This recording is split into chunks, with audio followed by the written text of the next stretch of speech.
Hello ladies and gentlemen, and welcome back to the channel. Welcome back to the Great Gibraltar Draft with Hound Dogs. And of course, as I mentioned, we have jumped to the end of the season today, so we will be taking a look at how the few games we played before the end, as well as the season review. Of course, we have won the league. We are a good 7 points clear at the moment. Lions still have a game in hand, but even if they win that, we're 4 points above and there's no way for them to catch. So we won the league. It was a great result.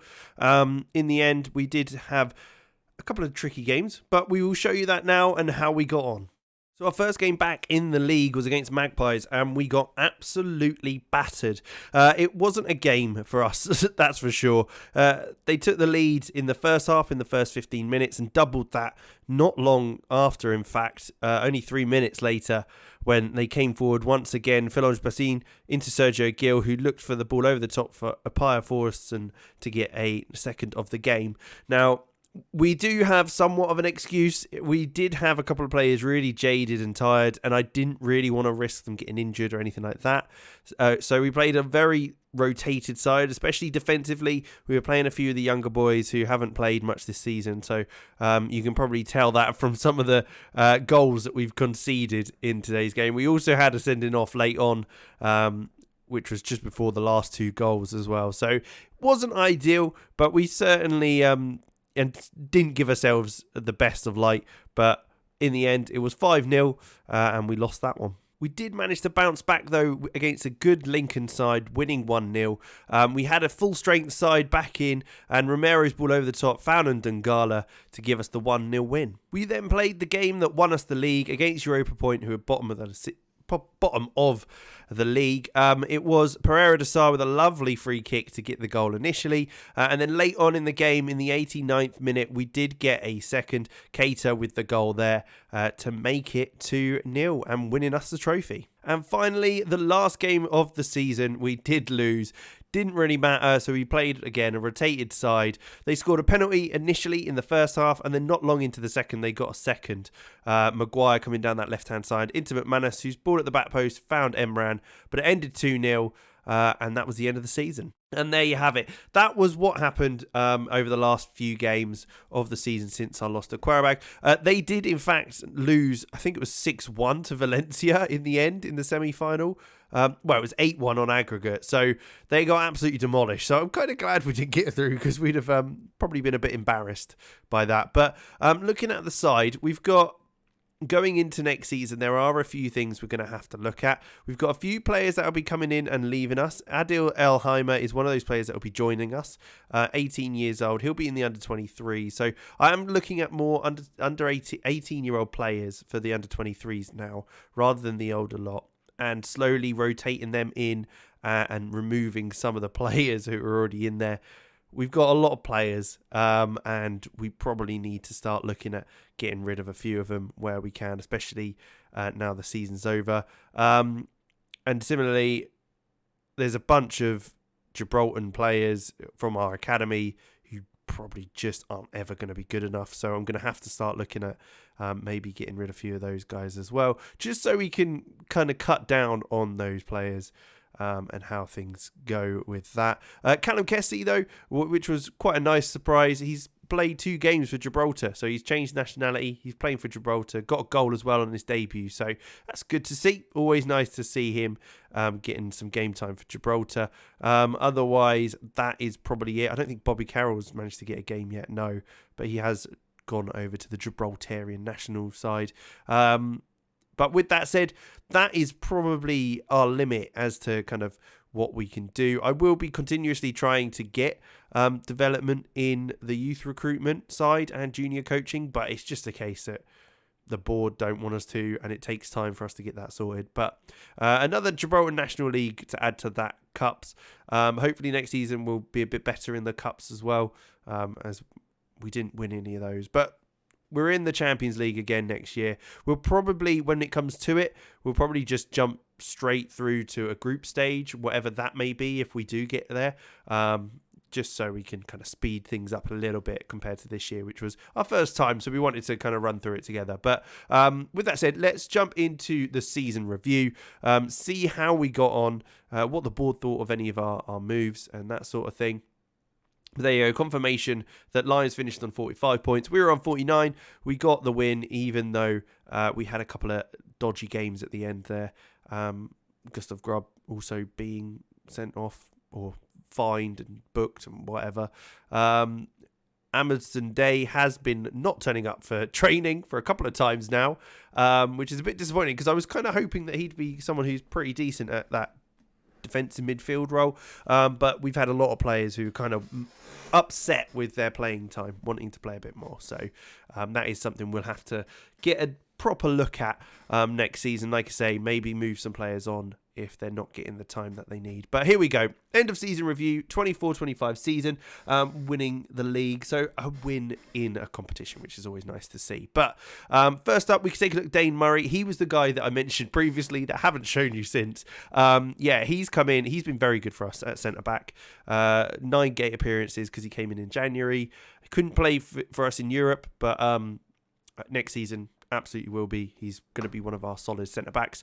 Diamersi and Dungala, I think, was a great signing. We saw him play against us for Apoel. He scored in that and then became influential for us, getting contributing to 30 goals. The board aren't exactly happy with that. They're disappointed due to the paying over the odds for the player. But, I mean, 2 million, that's the only money I've spent in a long time. And I think I'm pretty happy with it anyway, even though he's getting on a little bit. Thomas Vestergaard was another player that we brought in on a free. He's played for us as a substitute, but 19 years old, plenty of time to grow as well in that one. Aliejo Almada is another one who's played a few games to us at the end of the season from Gremio. Hopefully plenty of potential there. And then Ethan Amundsday, as we mentioned, has missed a few training sessions. But other than that, I'm pretty happy. Transfers out. There are a few players who left on frees, and we managed to sell a few players. So Terence Bayer left on a free. We had Mpembela Bula being sold to Maniapan Union for 77,000. Theo Trinker left. Pekar left for Magpies for 275k. I think that was our biggest amount of money we made. And then otherwise, Liam Higgins moving to Sutton for 100k was probably the biggest after that. But with that said, the likes of Calderon, Matty Williams leaving, and Kean Ronan all joining other Gibraltar sides. Some big names going out. Loans, we did manage to get a few players out on loan. Solomon Bonner didn't really enjoy his time at Hearts out of Oak, so we brought him back, and he's played a few games for us this season. But otherwise, a few loans. We'll probably look to do some more loans next season to try and get the boys in the under-23s who aren't playing enough to play. But winning the league, great result. Ended up losing only 3 games all season. 2 of those came in the last 4 games, so not ideal. Champions League, obviously, we got knocked out against CSKA.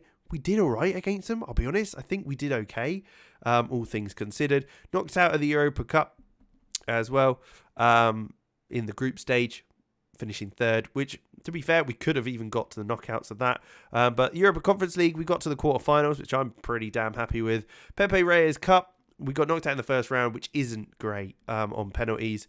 And then we got battered in the Intermediate League Cup 4-1, I think it was in the end, or 3-2.